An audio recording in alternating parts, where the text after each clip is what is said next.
Afternoon. Today I'm going to get involved in the setup of the Firefly 3 pickup Les Paul. So let's do that. So I have her on the workbench. When I first got this guitar and I took it out of the box, I was pretty impressed with the overall setup of this guitar. The fretwork looked pretty good. The intonation looked pretty good. The level on the neck looked pretty good. But we're going to check all that and go through it. So let's get started. First things first, I'm going to go ahead and remove the strings. If you've seen any of my videos before, this is what I use. Been a really good addition to making quick string changes. So we're going to remove them. I'm going to start taping off the neck, and we're going to start with that. Okay, so I'm just going to go down the line, and then I'll bring out the tape. So I found the first thing that I would say would be a little bit concerning about this guitar. So far, I've just been completely impressed and blown away by the build here. But as I was removing the Tune-o-matic bridge here, I found out that you can just pull these out. So what I'm going to do, you should not be able to do that. This should be pretty tight. I'm going to go ahead and take a toothpick and put that in and go ahead and pound that down. That'll severely tighten that up. Let's start that. So I've got 4 pieces of wood splinters, toothpicks, whatever you want to call it. Right here, I've already taken my razor blade, cut them to the height that I need, and I've thinned them out pretty good. So what I'm going to do now is take the piece, I'm going to put it on the inside coming. So I'm just going to tilt it back. I'm going to put it in. I'm going to protect the surface, okay? And what we're going to do is just lightly tap it in.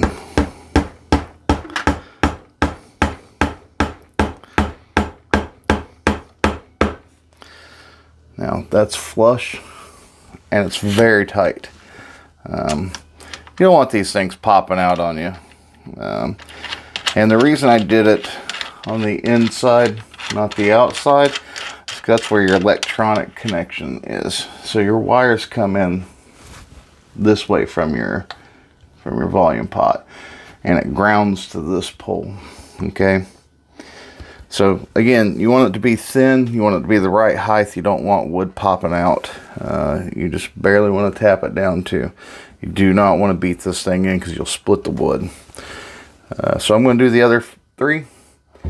That'll tighten all this pieces up, and then we'll reconvene. Okay, I have got them all 4 back in. They are way tight. I can pick this guitar up now from that. And it's just a good thing, good habit, make sure everything's tight. But that's one of the first flaws I've came across on this. I'm actually going to pick you up now. I hate to make a wobbly camera scene, but hey, it's what we do around here. We are low budget. Let me turn on this light to get you. I want to show you the frets.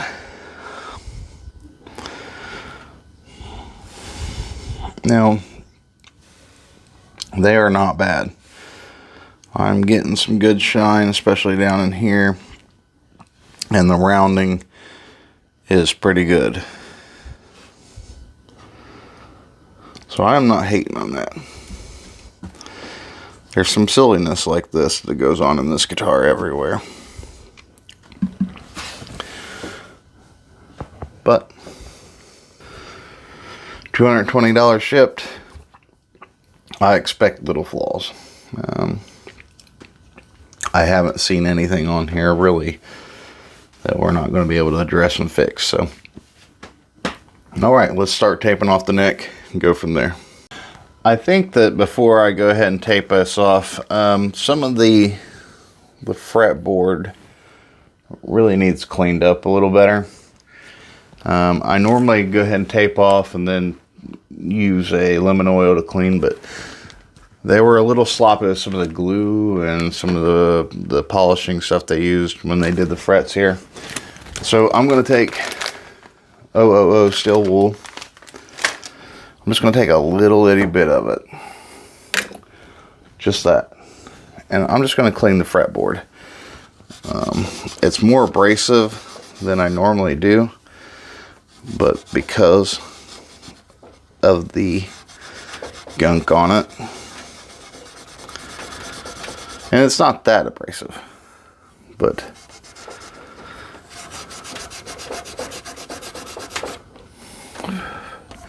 I'm just going to clean the spots that I see that need it.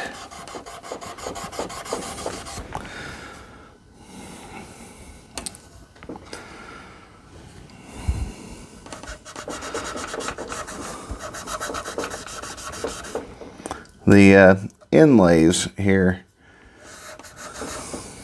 they weren't in great.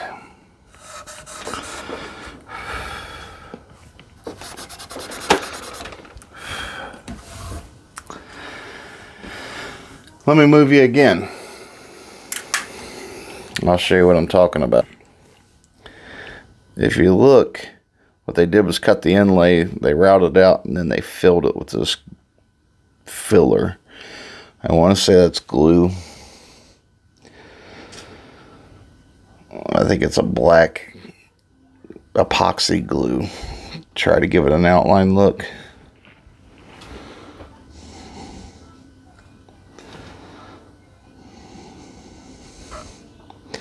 But yeah, this is picking at a $220 guitar, Les Paul. So I'm okay with it. I'm going to start taping now. Okay, I've got it all taped up, as you can see here. I've done something a little different this time, where I took one long piece of tape on each side. I saw a guy do this and I was pretty intrigued. What I'm going to do now is tear it just a little bit and get it out of my way. So that's the basic gist of it. And then I'll take one piece of tape down here. So the reason I'm trying this is because tear off of this tape is sometimes horrible. So yeah, I'm all taped up, ready to go.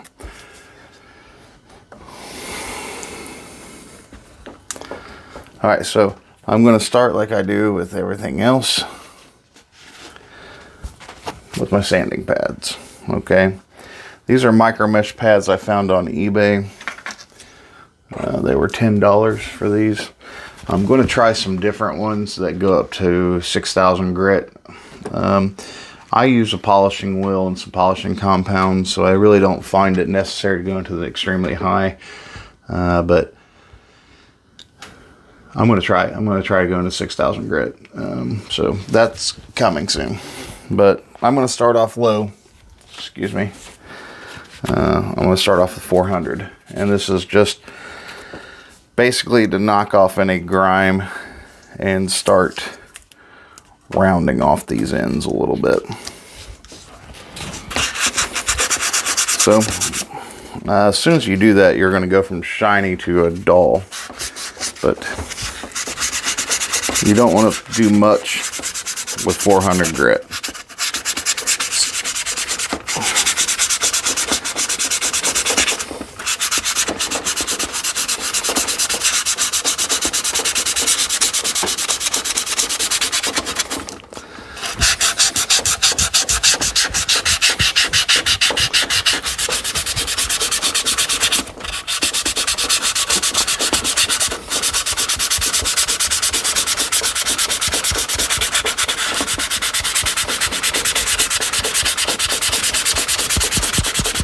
And then I'll just take it up and down the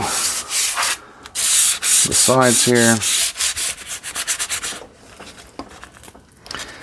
Well, I can see one flaw in that thought there, which is the ends with the tape. Onto the 600, I'm going to do the same thing. And now I'm going on to 1,000. 1,500 now. So I spent a little more time with the 1,500 than normal, and I was just using it to make sure I got rid of all the file marks or anything like that. At this point, you should start seeing some shine come back. We're going to go into a little higher grade. I'm now at 2,000. I spent a little more time, even more time with the 2,000. At this point, you should not see any file marks.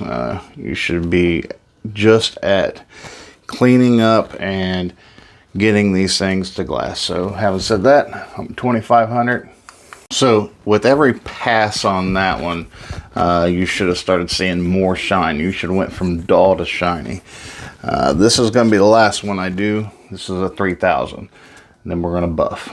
Okay, so you can hang out with me on the buffing of the 3,000. And this is a little faster. Like I said, you should see shiny now. They should be like mirror. And just watch what you're doing as you do it. You don't need to spend a whole lot of time with this pad because this pad's just bringing back that mirror. And we're going to really bring that back here in a second. I do that. Well, I'll show you. But yeah, just pay attention to each fret as you go, and you should see a difference each time. Each pad is going to be a little bit different than the last.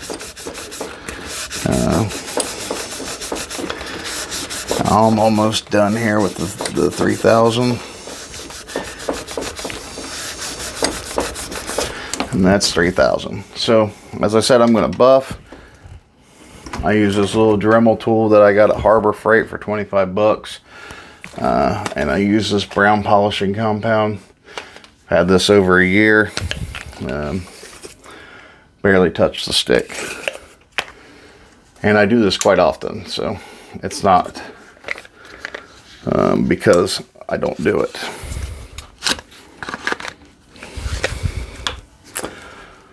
Yeah, so give me 1 second.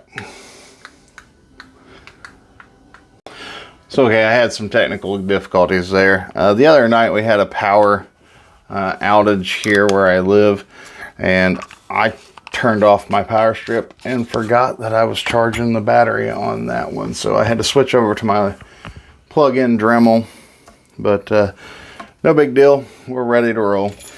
So first things first, I'm going to turn on the Dremel. I'm going to load some compound on, and we're going to start polishing these frets.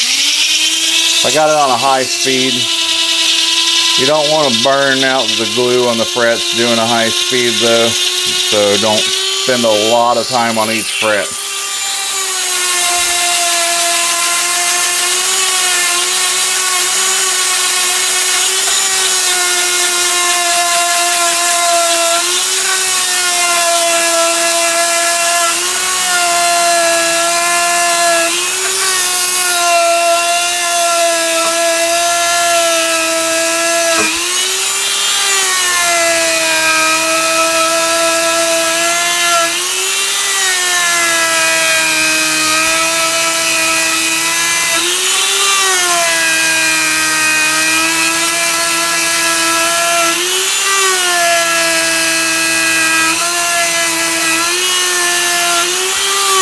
So these are starting to look like mirrors down here. Very, very, very shiny. That's what we want.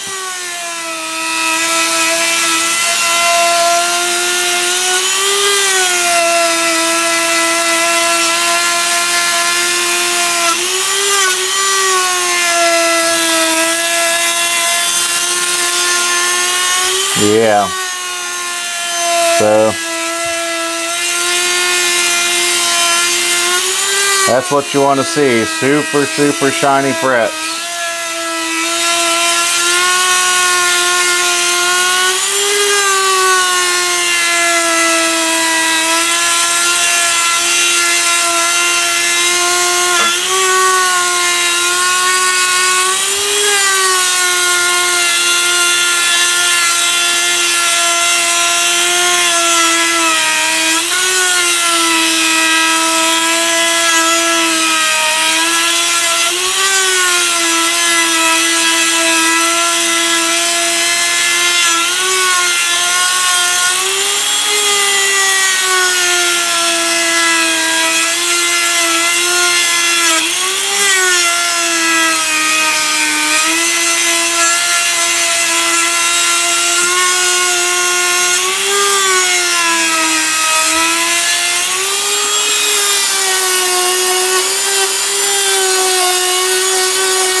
that's all she wrote. So just take this microfiber towel. I have a little sanding disc on there. Wipe them down. I don't know if you can see the shine. Like, you can see the shine coming up here. See if it follows that on the frets. See that? They are like mirrors. This thing is going to play like butter. So now for this tape test. See how this works out. It's always a pain to pull your tape.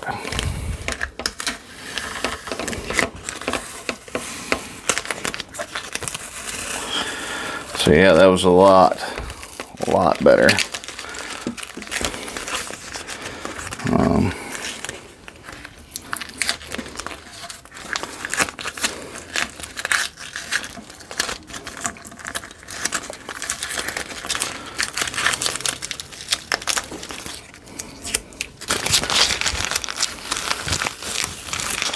There she goes.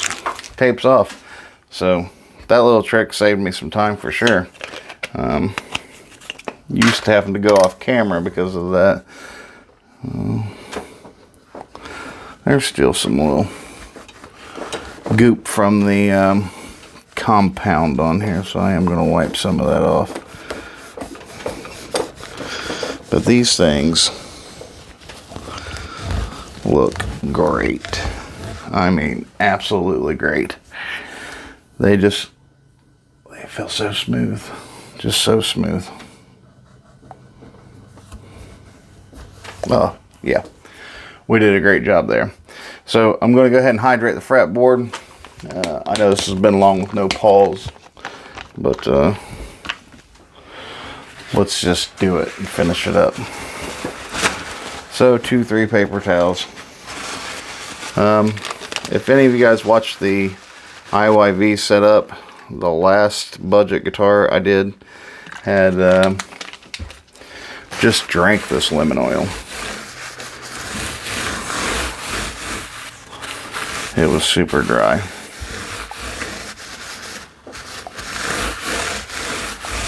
This one is not that way.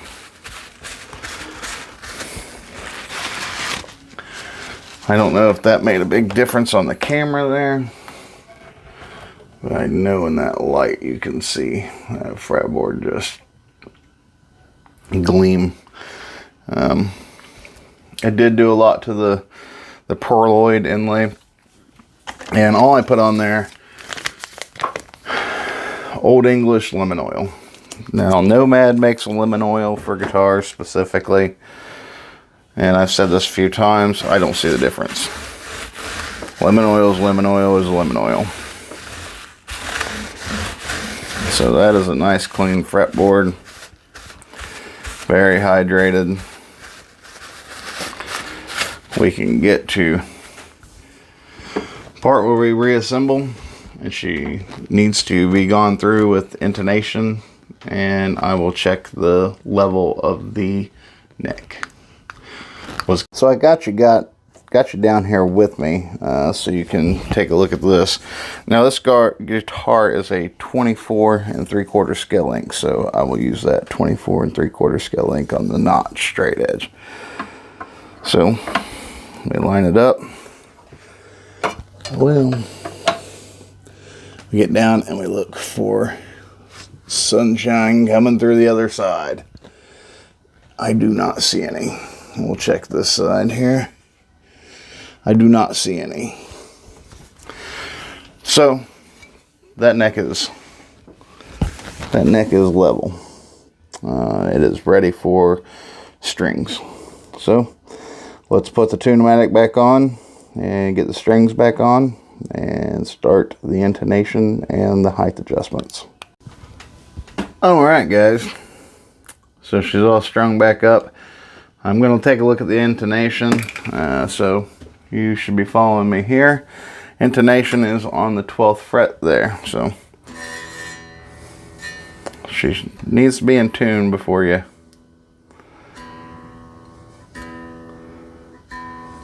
Alright, so let's see what she does on the 12th. She is intonated. Check the A.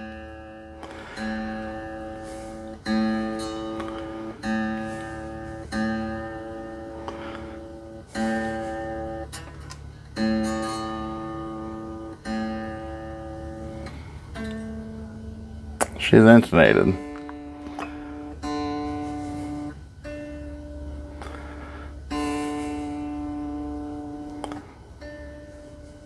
Good.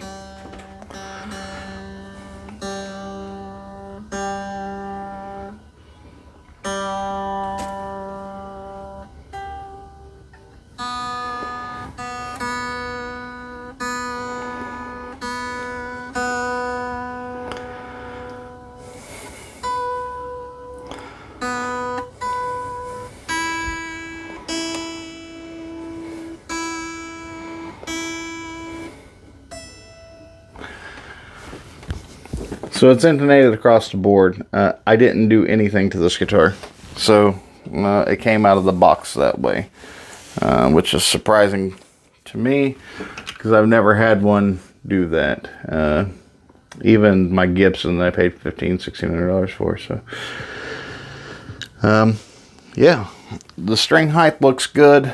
I think she's ready to go. So this thing is set up.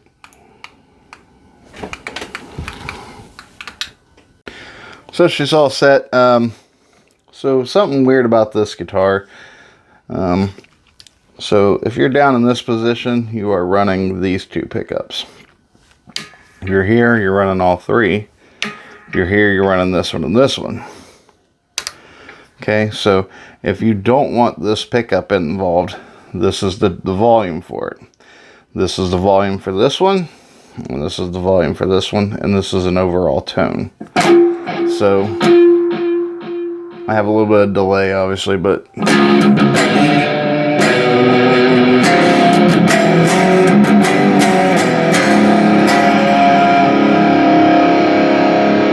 that pickup out.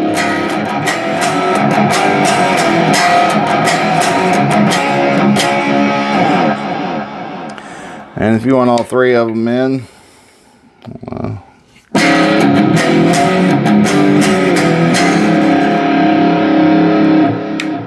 and this is the top.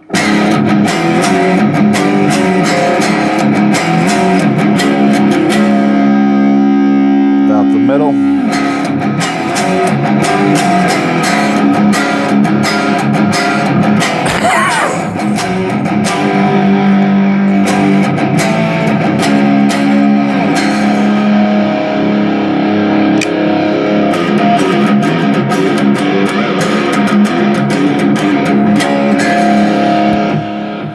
Anyways, so that was the video.